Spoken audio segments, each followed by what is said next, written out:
Здравствуйте!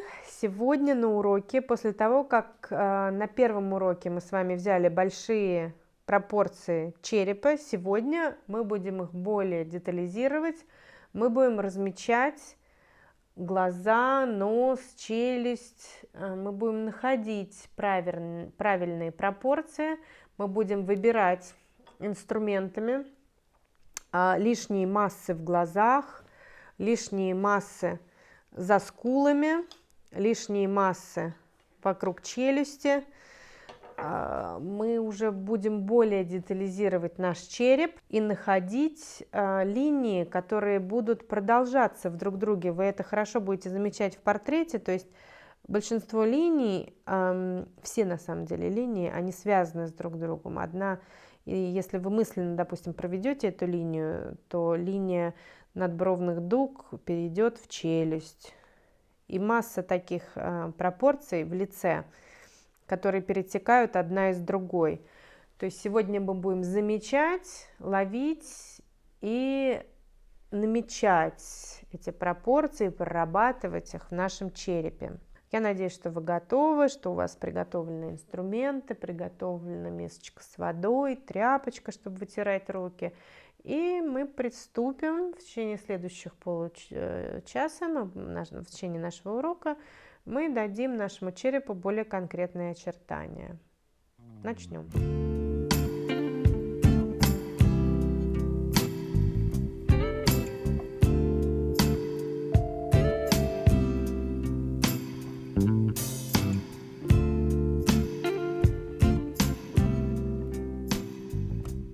Постоянно смотрим за большими массами, потому что это самое главное. Лирику, глазки, зубки можно добавлять в любой момент. Главное смотреть большие массы.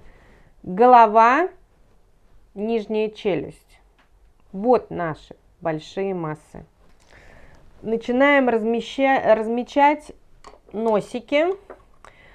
Вы сами видите, где какой уровень. Часто студенты меряют вот так, на вытянутой руке, ширина глаза, сколько что укладывается, какие пропорции. То есть, если вы вот так вот руку вытянете, закроете один глаз, один или второй, какой вам удобно, и начнете мерить пропорции, со временем вы будете стрелять глазом эти размеры. Но на начальном этапе, возможно, вот такие инструменты для замера вам очень сильно пригодятся и помогут.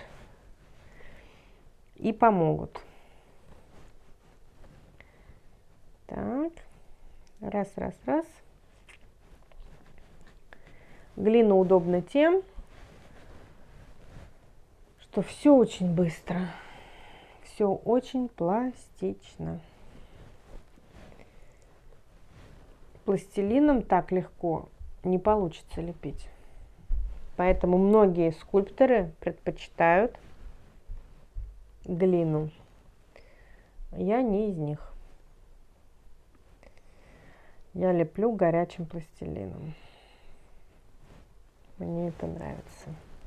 Очень важно, чтобы вам нравилось, что вы делаете.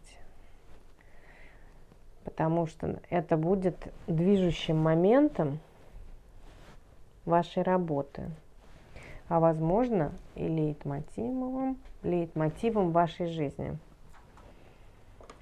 Мы крутим, мы постоянно крутим нашу скульптуру. Так, я смотрю глазки, глазные впадины. Так. И челюсть. Вы можете обрубать форму, делать ее рубленой. Для этого есть такие учебные череп обрубовка и голова обрубовка, где показаны плоскости, на которые можно разложить голову, если это вам помогает.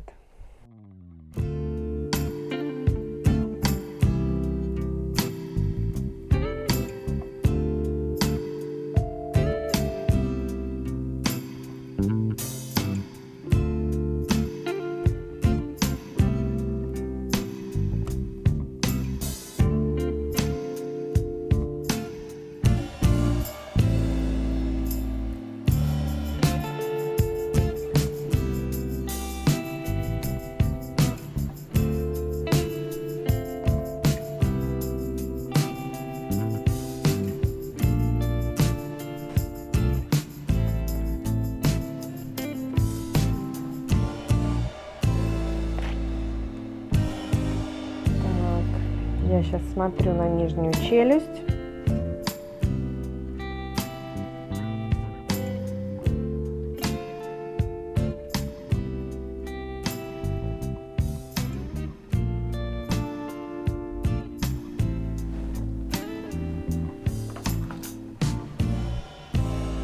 Конечно, с глиной в основном работают или деревянными материалами, или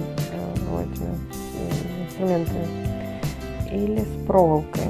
Металлом работает мало. Ну, как и говорила, я в основном работаю только с пластилином, поэтому мои металлические инструменты переходят в глину.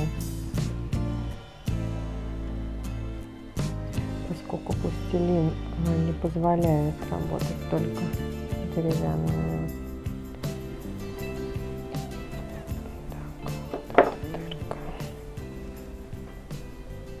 Смотрят на глазные ямы, углубления.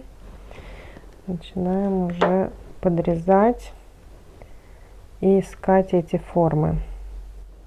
Глаз, нос, зубы. Смотрим на глубину челюсти.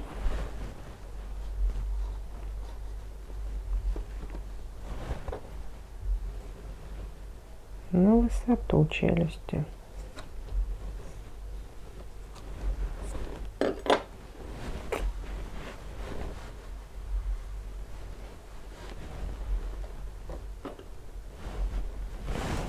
Отрезаем под головой. Под головой.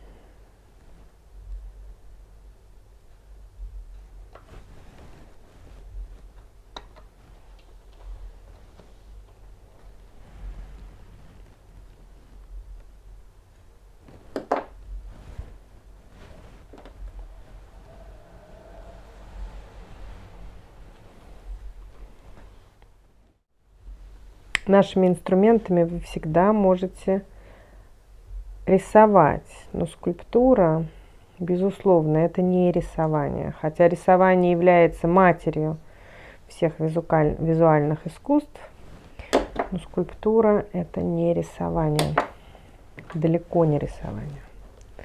Например, я редко делаю вообще какие-то эскизы к своим скульптурам. В основном работа идет сразу в 3D.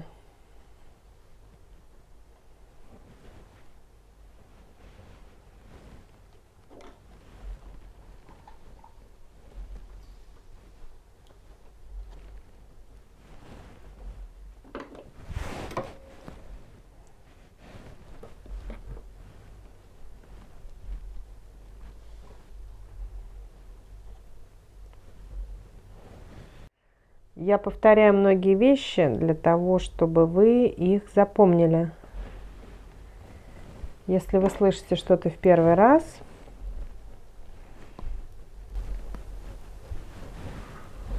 потом хорошо это повторить, для того, чтобы это осело в вашей голове.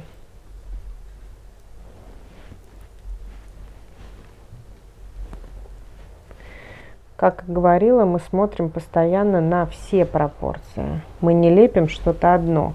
Мы постоянно крутим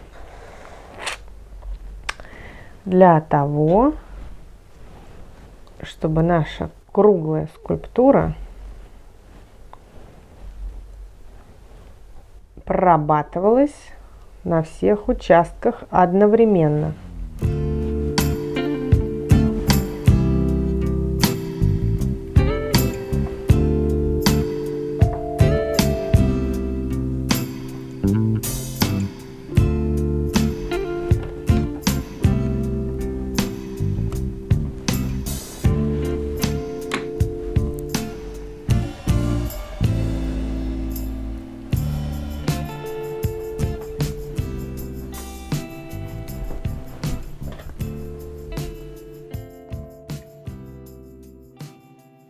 Hello everyone! We're again in a beautiful studio of wonderful artist Louise Gibling.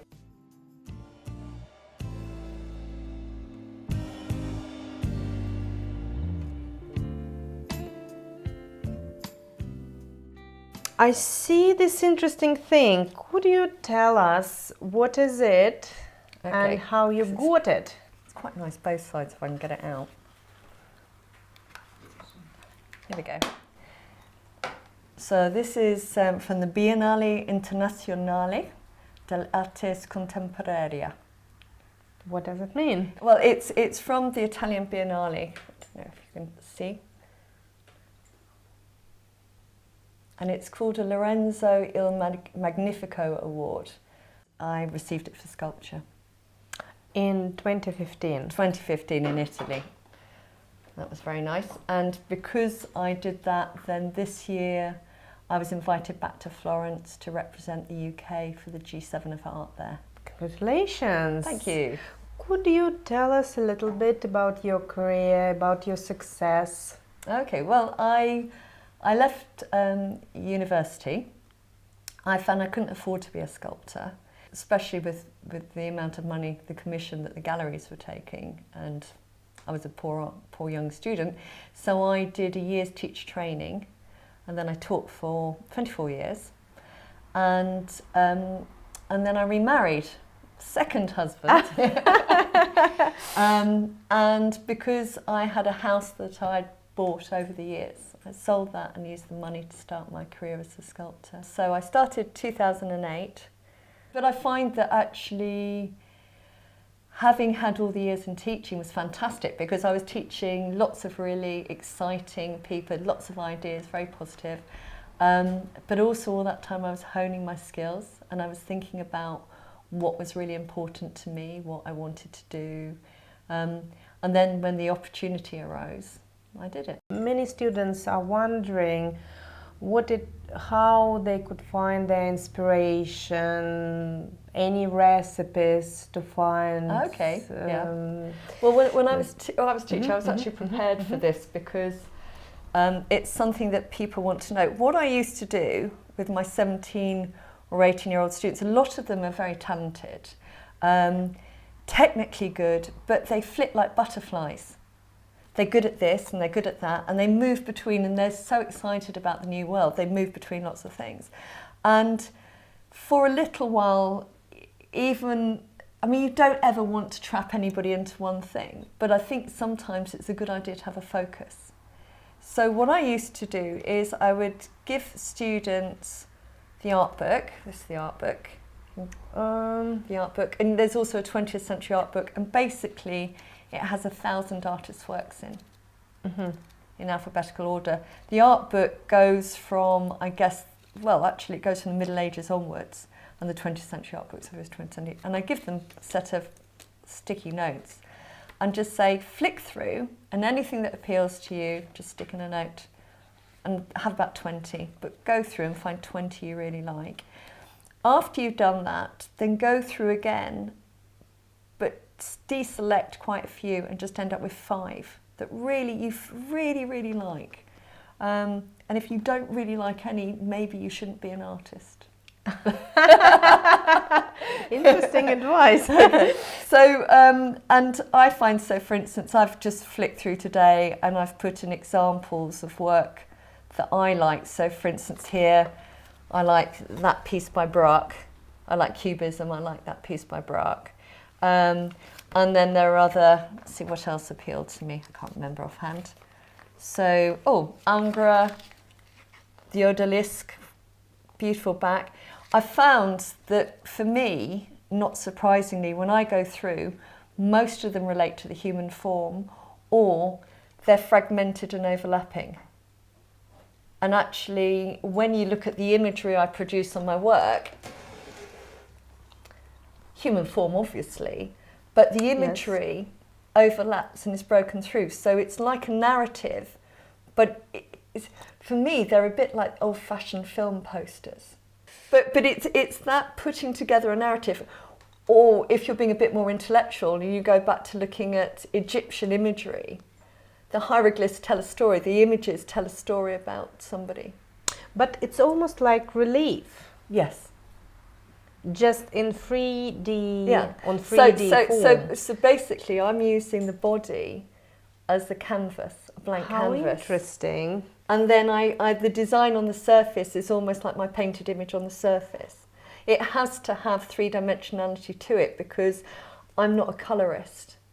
And actually, if you look at my choices, you'll work out I'm really not a colourist. I like muted colours or no colour, or all sort of like one tone. But I like light and dark. Really like light and dark. So on these, I wanted the image to be told by the light. Okay, this is Michael Portillo. He's an MP, or was an MP a long time ago. Okay. He's now a media personality, and I cast his head in 2011. And Michael is half Spanish, and he owns this property in a city called Carmona in Spain, and he wanted his town to be the medieval town of Carmona. Wow. But the reason why this is a painted piece is because his copy of this work has gone to Carmona, and when I looked up the artwork from the region, traditional and painted terracotta. So I thought, oh, well, I'd do a painting. I haven't painted for a while. But you see, I enjoyed making it, but actually, for me, it's not nearly as satisfying as this. And also, I love the permanence of these materials. Bronze. This will last 3,000 years. Well, Maybe if it doesn't more. get melted down, but at least 3,000 years. I think it's very important that people do find their own voice in art. I think the artists who too closely follow someone else are a bit like someone who sings somebody else's song. They might be a talented singer, but they might adopt somebody else's way of singing and their song. And the difference between them and the person who had the original style and wrote those lyrics is huge, even though that the performance in itself may come across very similar. One is the originator, one is the theorist and the person who's put it together, and the other person is paying tribute but isn't an artist in their own right. But in this case, you need to find your own inspiration. Exactly. And we are looking how to find this. Well, that's what I'm saying, is that if you can go through, say you go through the art book and you find identifying factors, so you look through and you go, oh, this work is all 2D, then it's clear that two-dimensionality works for you. If the work is brightly coloured, then obviously that's an area that you could explore. If the work is abstract, then maybe you start thinking, but I think that you will be pulled towards things that feel natural for you to work with now. Now, there's no reason as you grow older through life, you're not going to change. I know I have changed hugely in what I like. But I think that sometimes it's just good to have a starting point to think, okay, I'm going to investigate this area, start learning a bit about it. But how to find this inspiration? I got this point about art book, but sometimes, for example, I just kind of thinking, we're all thinking about ourselves, and my inspiration normally, it's not art, it's people and relationships, and I get inspired. Sure. So I love to go and travel, to go somewhere far away to meet new people, and from but this helps you identify a way of exploring that. So, for instance, if your inspiration, I mean, mine definitely is people. That's mine. I'm very drawn to positive people. I learnt a few years ago the importance of thinking positively and responding to things positively. It's very fashionable nowadays. Well, it's fashionable because it works. Yeah. And actually it gives you a happier life. Yeah. It gives you a much happier life if you do it. And in my experience, if you set yourself a goal and you work towards it and you're thinking positively, it helps you get there. It just does. So for me, I like meeting people who have achieved positive outcomes. I like people, great athletes. I like meeting people who have succeeded and achieved or have big interests and have pursued them in very strange ways. So yeah, it's very interesting that actually you work with really successful people. Yeah. So well, I work with lots of people in that there are lots of people I work with who aren't famous, but they're passionate about something. So your tip will be passionate, enjoy yourself. No, my tip is think about what's important to you. When I was a younger woman, like many young women, when I was at college, I was interested in myself. I was interested in the opposite sex, and I was interested in how about getting those two things together. My love life was very important to me. Passion, the first time I was exploring sex and having freedom, all those things were important to me, and my work was about that. But I think it's important that you find what your thing is. I think as you become older, you learn a lot more from other people. I think when you're younger, you learn a lot about yourself. You look inwards much more, and as you grow older, you look more and more outwards. Maybe because you know yourself already. Maybe, or maybe you realise it's not quite so important. Different stages. Yeah, maybe. Different life stages. But I mean, everybody's different. But I know that it's very common for young women in Britain, their art as young women, to be about them and their sex lives. You know, like the Tracy Emin work and so on. There's lots of people who focus on it because it's really important to them.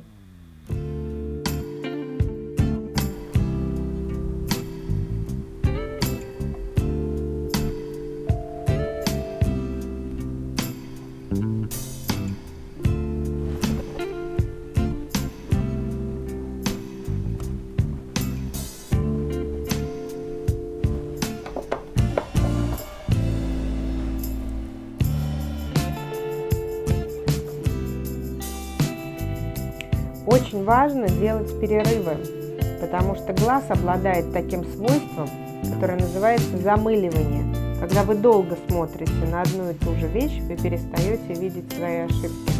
Очень важно прерываться, сделать несколько глотков воды, кофе.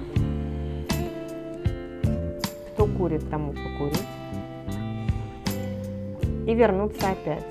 Поэтому сейчас мы прервемся на перерыв.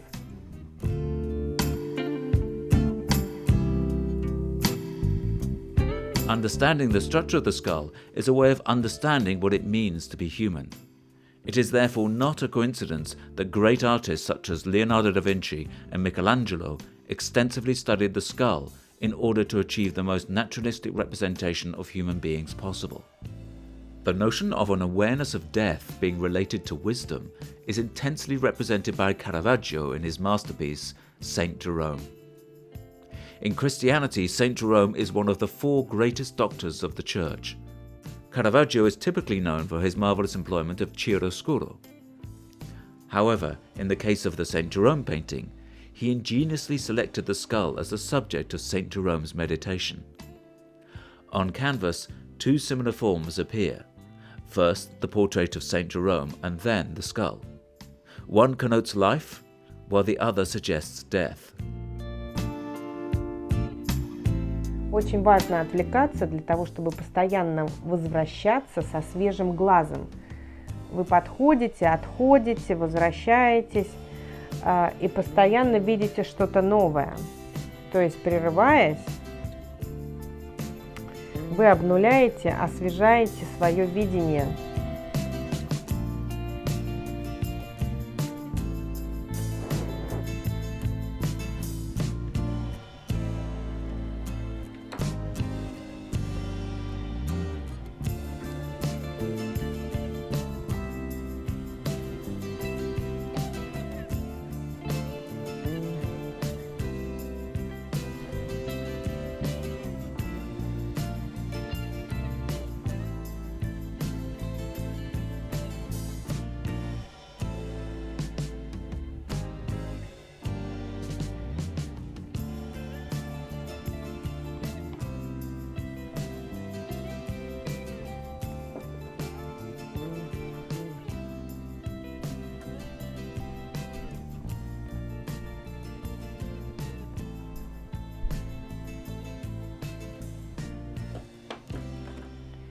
Вы видите, да, такой жесткий угол. Мы его срезаем. У нас круглая голова, круглая скульптура, и все тело, оно круглое. Все формы постоянно заворачиваются и закругляются.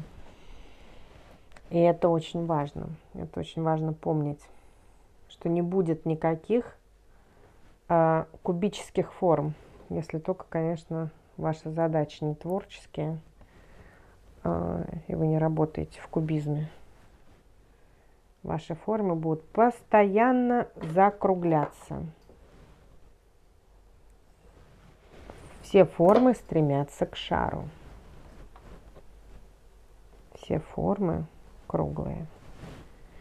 И мы продолжаем крутить нашу скульптуру.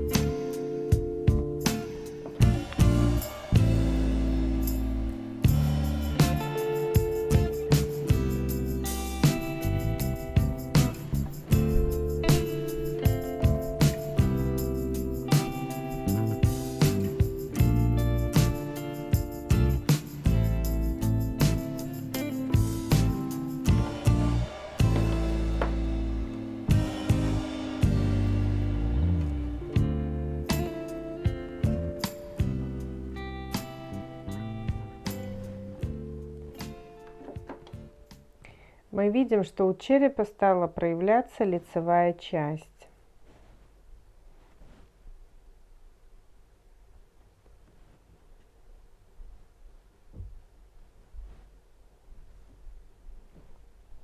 Нижняя челюсть подается вперед.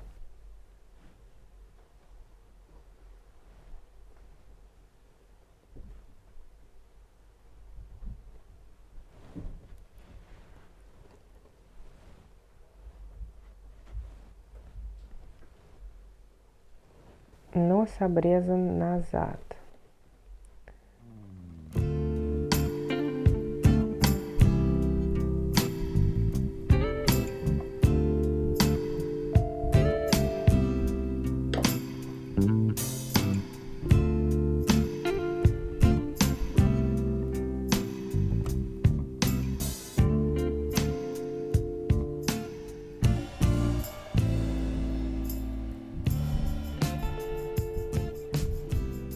Мы хорошо сегодня поработали. Давайте сделаем перерыв и начнем в следующий раз с того же места, где мы сегодня завершили. Спасибо вам за внимание и до новых встреч!